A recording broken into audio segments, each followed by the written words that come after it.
incredible day as always. Welcome back to my channel. I hope you guys are doing well. In today's video, we're going to be going through the 12 books I read throughout December. Now, honestly, I am so impressed with myself that I managed to squeeze in 12 books in the month of December, because December, as it goes, is always a busy month for me. Like, work is busy, life is busy, I'm too busy buying Christmas presents, all that kind of stuff to read books. But we squeezed in 12 books this month, all of which I think I really enjoyed. So let's go through the books I read in December. I hope you guys enjoy this video and carry on watching. So if you guys didn't see, I did upload a reading Christmas books vlog very recently. If you guys haven't watched it, please do. But obviously a lot of those books are featured in this video, so I'm not going to talk about those in too much detail. If you do want any more details about those books, go and watch that video after this one. But one of the books I read in December was How My Neighbour Stole Christmas by Megan Quinn. I loved this book. I gave this one a 4-star. It was so good, but I do know that some people read this and really didn't like it. Like, I've seen so many mixed reviews about this book, but me,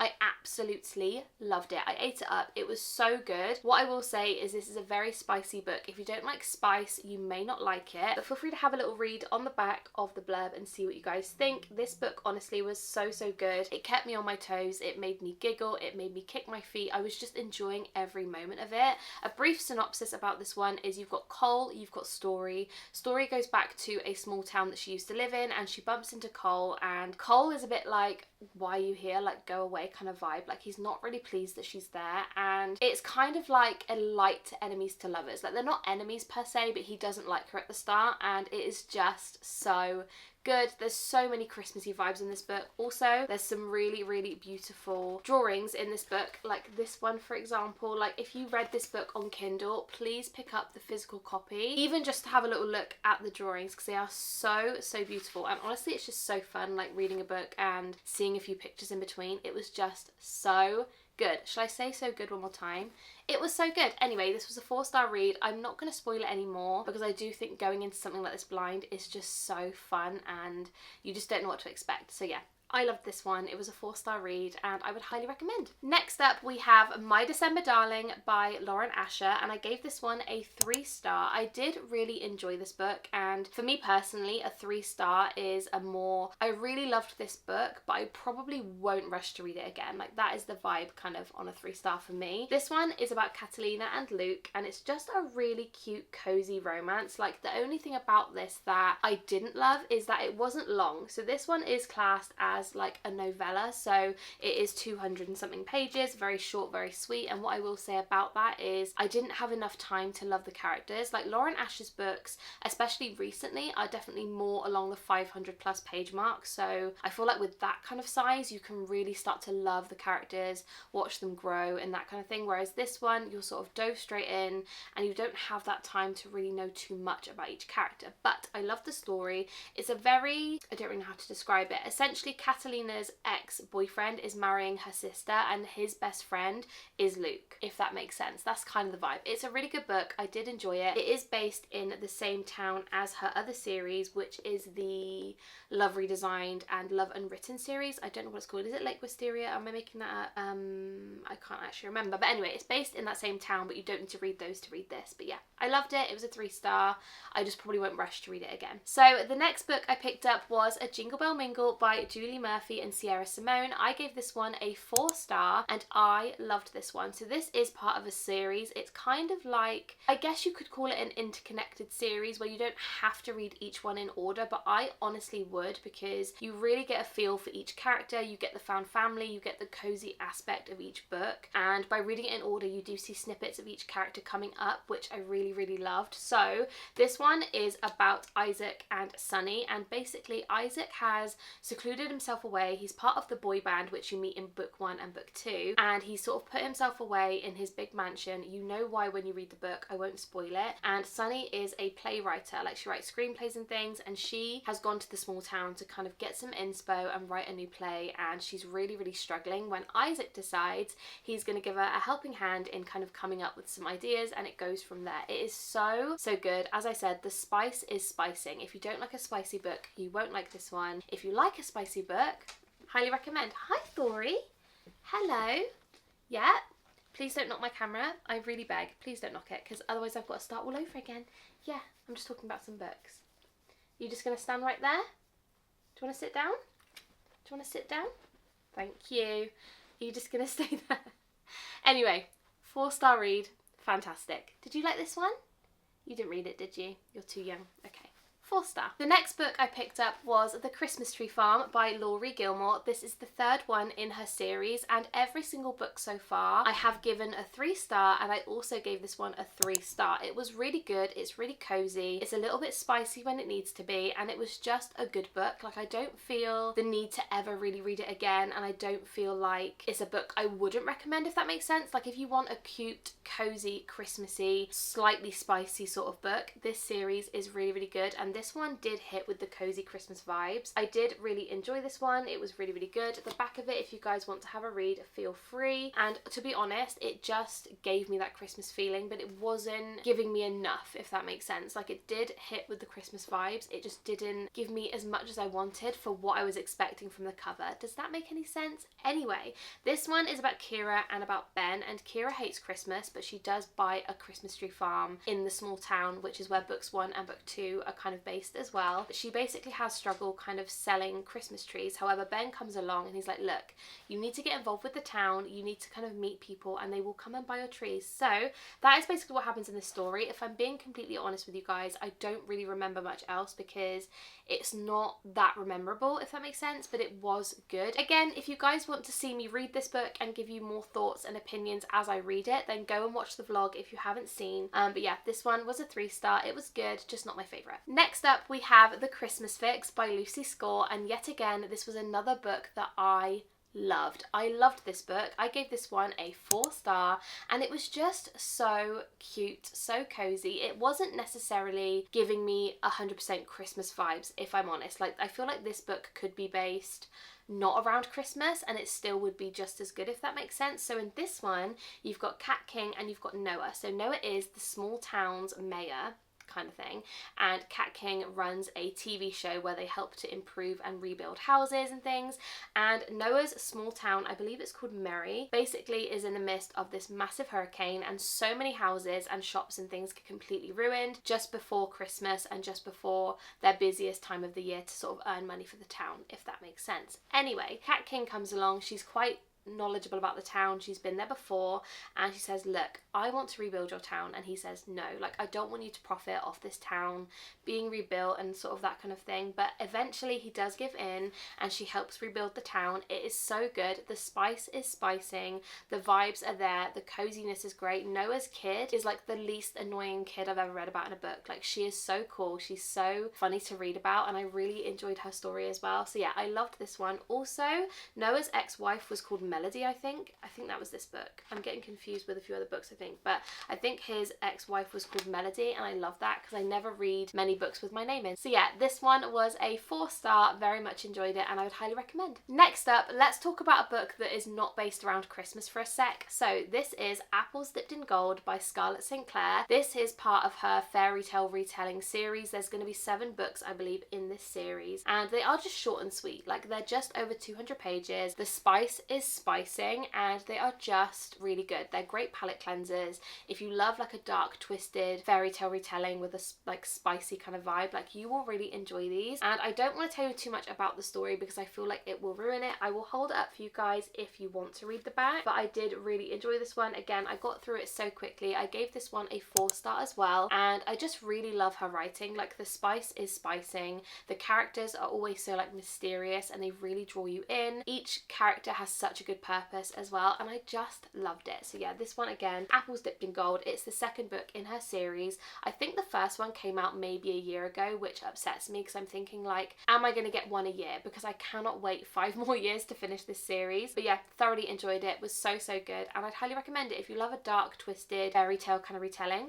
You'll love these. Next up, let's talk about a super small novella, and that is, of course, The Housemaid's Wedding by Frida McFadden. This book, again, absolutely loved it. Ate it up, in fact. I gave this one a 4-star as well, and for a book that is literally 70 pages, I didn't know how I could love this as much as I did, but I love Frida McFadden so much. The mystery, the kind of plot twists, like so good. This book is essentially book 2.5. So you're meant to read it after book 2 and before book 3, but I've read book 1, 2 and 3 already, and I still really enjoyed it. It gave so much more depth to the two main characters in the books, and I don't really want to tell you guys too much about it. I will hold the back up if you want to read it. However, if you haven't read the Housemaid series, I would look away now and don't spoil it for yourself, because honestly this series is so good, and the film is coming out next Christmas. Like, I cannot wait to watch it. It's going to be so good, and I love Sydney Sweeney like so incredibly much, and I think in my head she is perfect for Millie. Like, I feel like I picture her perfectly as Millie, so I cannot wait to see the movie. But yeah, this was so good. Again, I don't want to tell you too much about it, because if you haven't read books 1 and 2, it will be a massive spoiler, but yeah, highly recommend. Absolutely loved it. A book which really surprised me was Hate Mail by Donna Marchetti. I absolutely loved this book. I actually listened to it on audiobook, which is shocking because sometimes I think audiobooks do ruin it a little bit for me, but sometimes your girl's busy and I need to have an audiobook in so I can get my pages in. But this book was so good. This is about Naomi and Luca, and essentially they are set up as pen pals from a very young age. I think they're like 8 or 9 or something, and initially Luca is really horrible to Naomi because he doesn't want to write to her. He doesn't want to have a pen pal, so he's like, you're gross, I don't want to speak to you. But their conversation keeps on going for years, like absolutely ages, and then I think they're roughly mid-20s-ish when you're kind of reading in the present day, and Naomi decides that she wants to find Luca because they've never met, she's never seen what he looks like, and there are so many twists and turns in this book. The like romance in it is so good, and I will say the only thing that really let this down for me was the outcome at the end was so obvious that I was kind of hitting my head. I was like, this is such an obvious turn of events, like I knew this was going to happen. It was so obvious, like, you know when you're reading it and you're like, why can you not see what's right in front of you? Like, do you know what I mean? Anyway, I love this one. It was a 4-star read, which shocked me, honestly. I thought I was going to hate this one because, to be honest, I've had this on my TBR for months, if not a year by now, and I just wasn't itching to read it, but I saw that it had the audiobook and I thought, you know what, sod it, let's listen to it, and I really loved it. So yeah, this was a 4-star read, and I'd highly recommend. If you want like a nice romance with a bit of a mystery, loved it. And the next book I picked up in December was Breakaway by Grace Riley. I really enjoyed this one, so much so I gave this one a 4-star. Can I tell you what this one is about now? Absolutely not. So maybe I need to rethink my star rating, but at the time I loved this book. This one is about Cooper and Penny. If you haven't read First Down, you really should, because I did really enjoy that book as well, and this kind of leads on from that book. It's just about different characters within the story, so it's a really lovely like interconnected standalone kind of series, if that makes sense. I loved this one. So this one basically focuses on Cooper. He plays ice hockey and his coach's daughter is Penny, and essentially Penny has an ex from hell and Cooper is there to help. It kind of goes on from that. It's like a fake dating but also secret dating kind of vibe. Like, it is really good. I really enjoyed this one, and again I gave this one a 4-star. I'll hold the back up so you guys can read it. I don't want to spoil it if you guys haven't read the first book, so I'd highly recommend going with that one first, but this was the second in the series and I really liked this one. The next book I read was the 3rd book in that series, and this is Stealing Home. I gave this one a 3-star. Again, I actually really enjoyed it, but this one I just didn't love the characters as much as I did in book 1. Like, I just feel like these characters weren't my favourite. This one is about Sebastian and Maya, and essentially this is like forced proximity kind of vibes. Like, it was a really good book. I'll hold up the back again if you guys want to have a read, and I did really enjoy my time reading it, but it was one of those things that I just feel it just wasn't as good as the first one or the second one. Does that make sense? I didn't love it as much. Again, I'm not going to go into detail about these books because I feel like you do need to read them in order, but essentially it's a sports romance, it's spicy. That's all you need to know. And then, of course, I had to finish off that series, so I picked up Wicked Serve again by Grace Riley. This one is about Izzy and Nikolai, and Izzy is one of the characters' younger sister, so you kind of do get snippets of her within the first 3 books. This is why I would highly recommend reading them in order. And Nikolai is essentially like her brother's rival. This one was so good. Like, I loved this one. This one I gave a 4-star. I loved these characters because I loved the like forbidden romance aspect, and I loved the way that Nikolai seemed to be like a horrible person, but he's actually not, and I loved that. Again, feel free to have a read of the back if you would like to. I'd highly recommend this series. This is one of those series that I've had on my TBR for months, and I've just not felt the urge to pick it up. I don't know why, I just had it there, and I thought, you know what, Melody, now is the time, and I'm so glad I did. I absolutely loved it. So that is a series done this month, which I'm so impressed by. And last but definitely not least is one book which I don't actually have on hand because I don't have the series yet, but I will be buying it so super soon, you can guarantee it, and that is probably the most anticipated read I have had in a very long time, because this book I have probably wanted to read since I was, I'm gonna guess, 10, 11, something like that, and that is Harry Potter and the Philosopher's Stone. I really wanted to read this book, and my friend Becky picked it for our little book club pick of the month, and I was like, do you know what, I have to read it this month, and I'm so glad I did. It was so good, like it was so good. I gave it a 4-star. I think for me it is so hard to give 5 stars to books when I've already seen the movies, because I know what's going to happen, like nothing is a surprise, but I loved the fact that the movie kept so much of the book in the film, if that makes sense. Like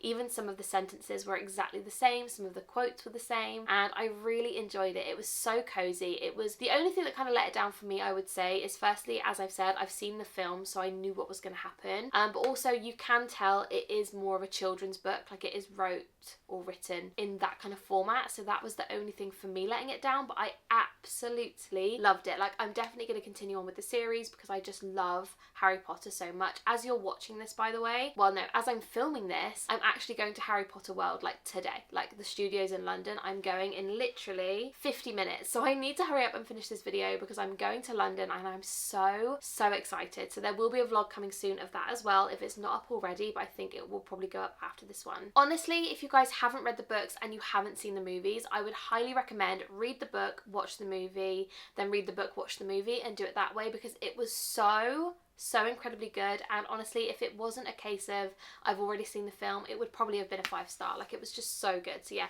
that is my 12th and final book of December, and I absolutely loved it. So that is everything for today's video. Thank you so much for watching. Honestly, every single one of you I appreciate so incredibly much, and please let me know down below what your top read of December was, because I would love to know. And also, if you guys haven't yet subscribed, please hit that subscribe button, as 54.6% of you haven't subscribed to my channel, and I would love for you to join our corner of the internet. Honestly, I appreciate every single one of you so much, you will never understand. I absolutely love our little corner of the internet that we have, and I love you all so much. So without further ado, I'm going to end today's video. I love you all so much, and I will see you in my next one. Bye guys.